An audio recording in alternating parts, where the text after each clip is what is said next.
हम कहते हैं कि वक्त गुजरता रहता है, वक्त गुजरते देर नहीं लगती, बुरा हो या अच्छा वक्त गुजर ही जाता है। लेकिन सवाल तो ये है, आखिर वक्त होता क्या है। इसी बात को डीप में जाकर समझा जाए तो एक जगह से दूसरी जगह जाने में या एक काम को शुरू करके खत्म करने में जो गुजरता है उसे वक्त कहते हैं। लेकिन अगर आप कहीं जाए ही ना, अगर आप किसी काम को करें ही नहीं, तो क्या वक्त नहीं गुजरता? बेशक वक्त गुजरेगा। तो फिर आखिर ये समय वक्त टाइम होता क्या है? मैं आपको पहले ही बता दूं, जो टाइम का कॉन्सेप्ट है ये दुनिया की सबसे बड़ी मिस्ट्री है। जो आज तक कोई ऐसा साइंटिस्ट थ्योरी या थीसिस नहीं आई है जो टाइम को डिफाइन कर सके। यहाँ तक कि समय को एक लाइन में समझना हम इंसानों के लिए बिल्कुल नामुमकिन है। टाइम को जानने के लिए इस वीडियो को कंप्लीट जरूर देखें। यूँ तो समय को सेकंड्स, मिनट्स, घंटे, दिनों को नजर रखते हुए कैलेंडर पर चलते हैं। कैलेंडर को बनाने के लिए दिन से नाइट और मौसम से मौसम पे यूज किया जाता है और शुरुआती दौर में हमारे अर्थ को सन का चक्कर काटने का बुनियादी आधार माना गया था और टूल के तौर पे सन डायल यानी सूरज घड़ी और आज के एडवांस दौर में एनालॉग और डिजिटल वॉचेस का यूज होता है। लेकिन रियलिटी में हम क्या नाप रहे हैं? क्या समय फिजिकल रूप में मौजूद है, जैसे कि आपके हाथ में आपका स्मार्टफोन, या फिर ये हमारे ब्रेन की एक इमेजिनेशन है? बेशक वक्त हमारे बीच मौजूद है, यकीनन हमारे चारों तरफ बहता रहता है, हमारी लाइफ से हमारी डेथ तक। हमारी लाइफ को, इस यूनिवर्स को टाइम के बिना इमेजिन करना बहुत मुश्किल है। लेकिन जब बात आती है एल्बर्ट आइंस्टाइन की, तो समय के बारे में हमारी जो समझ है वो और भी ज्यादा बढ़ जाती है। एल्बर्ट आइंस्टाइन की दी हुई थ्योरी ऑफ रिलेटिविटी बताती है कि समय जो है इस यूनिवर्स में सभी के लिए गुजरता है, लेकिन एक सा ये जरूरी नहीं है, क्योंकि ये निर्भर करता है। एग्जाम्पल के तौर पे जब कोई ह्यूमंस जो लाइट की स्पीड से ट्रेवल कर रहे होंगे या फिर जो लोग ब्लैक होल का चक्कर लगा रहे होंगे, इनके लिए बाकियों के मुकाबले समय का गुजरना धीमा रहेगा। और एल्बर्ट आइंस्टाइन की इस थ्योरी ने इस बात को तो साबित किया कि वक्त इस यूनिवर्स के जरे जरे में है। आइंस्टाइन की इस थ्योरी ने टाइम को यूनिवर्स के साथ जोड़ा, समय के लचीलेपन के बारे में काफी सारी बातें बताई और ये ही आगे जाके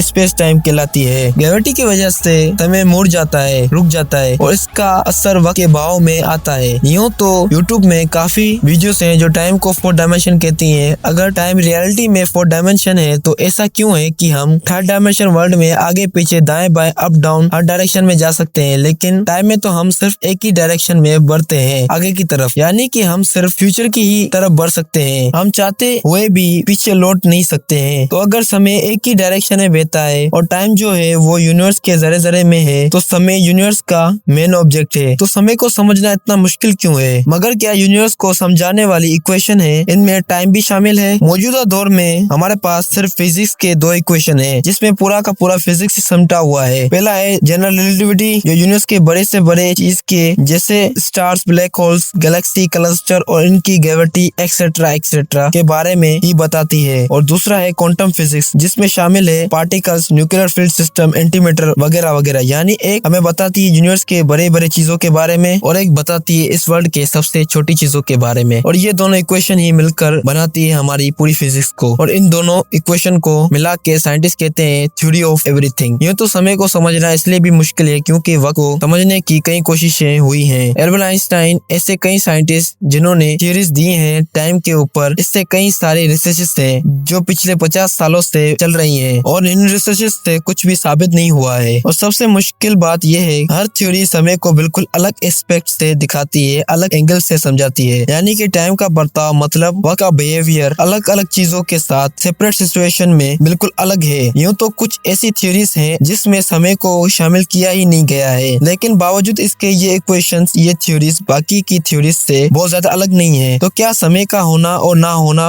बराबर है? और क्या वाकई वक्त सिर्फ हमारी इमेजिनेशन है? हो सकता है कि हमारे जो टाइम को लेकर समझ है वो वाकई में समय को लेकर समझ में एक गलत समझ है। चलिए समय को हम एक इमर्जेंट प्रॉपर्टी की नजर से देखते हैं। जैसे हमारा दिल जो है वो करोड़ों टिश्यू से मिलकर बना है और हमारा दिल पूरी बॉडी में ब्लड पंप करता है, लेकिन अकेले टिश्यूज ब्लड को पंप नहीं कर सकते हैं। दूसरा एग्जाम्पल, जैसे कि समुद्र की लहरों में पानी की लाखों करोड़ों ड्रॉप्स होती हैं, लेकिन पानी के बूंद के अंदर लेयर नहीं होती। ठीक इसी तरीके से हो सकता है कि यूनिवर्स के जरे जरे में समय समाये हुए हो, लेकिन वह के जरे जरे में यूनिवर्स हो ऐसा जरूरी नहीं है। तो आखिरी बात, क्या है समय? आसान तरीके से जो अभी है वो अगले पल नहीं होगा और जो अगले पल है वो अभी नहीं है। यानी कि ये जो बदलाव है ये बदलाव ही समय है। ये जो बदलता रहता है, गुजरता रहता है, वही समय है। जो गुजर रहा है वही समय है। बट कुछ साइंटिस्ट की ऐसी इक्वेशन भी हैं जो लॉजिकल टाइम को समझाती हैं। इस पे मेरी अगली वीडियो आने वाली है।